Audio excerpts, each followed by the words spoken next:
سورہ مائدہ آیت نمبر 13 سے آیت نمبر 31۔ اعوذ باللہ من الشیطان الرجیم، بسم اللہ الرحمن الرحیم۔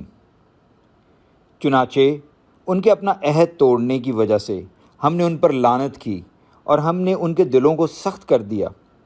وہ کلمات کو ان کے موقع و محل سے بدل ڈالتے ہیں، اور جس چیز کی انہیں تاکید کی گئی تھی اس کا ایک حصہ انہوں نے بھلا دیا، اور آپ کو ان میں سے چند افراد کے سوا دوسروں کی خیانت کی اکثر اطلاع ملتی رہتی ہے۔ چنانچہ آپ انہیں معاف کر دیں اور ان سے درگزر کریں، بے شک اللہ احسان کرنے والوں کو پسند کرتا ہے۔ اور جن لوگوں نے کہا بے شک ہم نصارہ ہیں، ان سے ہم نے عہد لیا تھا، پھر جس چیز کی انہیں تاکید کی گئی تھی اس کا ایک حصہ انہوں نے بھلا دیا، چنانچہ ہم نے روز قیامت تک ان کے درمیان دشمنی اور بغض ڈال دیا، اور وہ جو کچھ کرتے رہتے ہیں اللہ جلد انہیں اس سے آگاہ کر دے گا۔ اے اہل کتاب، تمہارے پاس ہمارا رسول آ گیا ہے، وہ تمہارے لیے اللہ کی کتاب کی بہت سی ایسی باتیں ظاہر کرتا ہے جنہیں تم چھپاتے تھے، اور بہت سی باتوں سے درگزر کرتا ہے۔ یقیناً تمہارے پاس اللہ کی طرف سے روشنی اور واضح کرنے والی کتاب آ گئی ہے، جس کے ذریعے سے اللہ اس شخص کو سلامتی کی راہ دکھاتا ہے جو اللہ کی رضا کی پیروی کرنا چاہتا ہے، اور انہیں اپنے حکم سے اندھیروں سے روشنی کی طرف نکال لاتا ہے، اور ان کی سیدھے راستے کی طرف رہنمائی کرتا ہے۔ یقیناً ان لوگوں نے کفر کیا جنہوں نے یہ کہا کہ بے شک اللہ تو وہی مسیح ابن مریم ہے۔ اے نبی کہہ دیجئے، پس کون ہے جو اللہ کے آگے کچھ اختیار رکھتا ہو اگر اللہ مسیح ابن مریم کو اور ان کی ماں اور تمام زمین والوں کو ہلاک کرنے کا ارادہ کر لے؟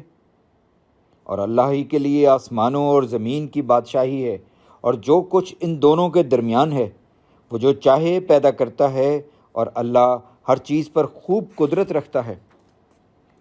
اور یہودیوں اور عیسائیوں نے کہا ہم اللہ کے بیٹے اور اس کے پیارے ہیں۔ اے نبی کہہ دیجئے، پھر وہ تمہیں تمہارے گناہوں کی سزا کیوں دیتا ہے؟ نہیں، بلکہ تم بھی اس کی مخلوق میں سے انسان ہو۔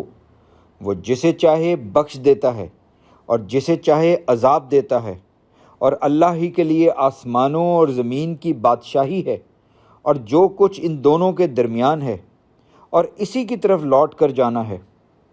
اے اہل کتاب، تمہارے پاس ہمارا رسول آ گیا ہے جو رسولوں کے وقفے کے بعد تمہارے لیے باتیں کھول کر بیان کرتا ہے، تاکہ تم یہ نہ کہو کہ ہمارے پاس تو کوئی خوشخبری دینے والا اور کوئی ڈرانے والا نہیں آیا۔ پس یقیناً تمہارے پاس خوشخبری دینے والا اور ڈرانے والا آ گیا ہے، اور اللہ ہر چیز پر خوب قادر ہے۔ اور جب موسیٰ نے اپنی قوم سے کہا اے میری قوم، اللہ کی وہ نعمت یاد کرو جو اس نے تم پر کی، جب اس نے تم میں سے نبی بنائے اور تمہیں بادشاہ بنایا، اور تمہیں وہ کچھ دیا جو ساری دنیا میں کسی کو نہیں دیا گیا۔ اے میری قوم، مقدس زمین میں داخل ہو جاؤ جو اللہ نے تمہارے نام لکھ دی ہے، اور تم اپنی پشت کے بل منہ نہ موڑو، پھر تم خسارہ اٹھانے والے ہو جاؤ گے۔ انہوں نے جواب دیا اے موسیٰ، بے شک اس زمین میں ایک بڑی زور آور قوم ہے، اور ہم ہرگز اس میں داخل نہیں ہوں گے یہاں تک کہ وہ لوگ اس میں سے نکل جائیں، پھر اگر وہ اس میں سے نکل گئے تو بے شک ہم داخل ہو جائیں گے۔ جو لوگ اللہ سے ڈرتے تھے ان میں سے 2 آدمی جن پر اللہ کا فضل تھا، وہ بولے تم ان کے مقابلے کے لیے دروازے میں داخل ہو جاؤ، پھر جب تم دروازے میں داخل ہو گئے تو بے شک تم غالب آ جاؤ گے، اور اگر تم مومن ہو تو تمہیں اللہ ہی پر بھروسہ کرنا چاہیے۔ وہ کہنے لگے اے موسیٰ، ہم ہرگز اس زمین میں داخل نہیں ہوں گے جب تک کہ وہ لوگ وہاں موجود ہیں، چنانچہ تو اور تیرا رب جائے، پھر تم دونوں ان سے لڑو، ہم تو یہیں بیٹھے ہیں۔ موسیٰ نے کہا اے میرے رب، بے شک مجھے اپنے آپ اور اپنے بھائی کے سوا کسی پر اختیار نہیں، چنانچہ تو ہمیں اس نافرمان قوم سے الگ کر دے۔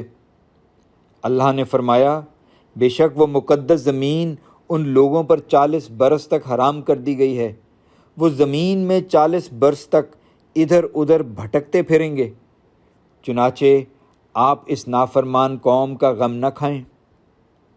اور اے نبی، ہم انہیں آدم کے 2 بیٹوں کا واقعہ ٹھیک ٹھیک سنائیں۔ جب ان دونوں نے قربانی کی تھی، پھر ان میں سے ایک کی قربانی تو قبول کر لی گئی اور دوسرے کی قبول نہ کی گئی۔ دوسرا بولا میں تجھے قتل کر دوں گا۔ پہلے نے جواب دیا اللہ صرف پرہیزگاروں سے قربانی قبول کرتا ہے۔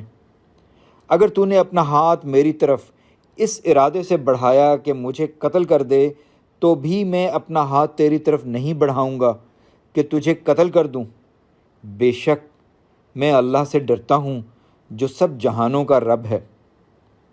میں تو چاہتا ہوں کہ تو میرا اور اپنا گناہ اپنے سر لے لے اور دوزخیوں میں شامل ہو جائے، اور ظالموں کا یہی بدلہ ہے۔ پھر اس کے نفس نے اسے اپنے بھائی کو قتل کرنے پر اکسایا، چنانچہ اس نے اسے قتل کر دیا اور وہ خسارہ پانے والوں میں سے ہو گیا۔ پھر اللہ نے وہاں ایک کوا بھیجا، وہ اپنے پنجوں سے زمین کریدنے لگا تاکہ اسے دکھائے کہ وہ اپنے بھائی کی لاش کیسے دفن کرے۔ وہ کہنے لگا افسوس، میں اس کوے جیسا ہونے سے بھی عاجز رہا کہ اپنے بھائی کی لاش دفنا دیتا۔ چنانچہ وہ پچھتانے والوں میں سے ہو گیا۔ الحمدللہ۔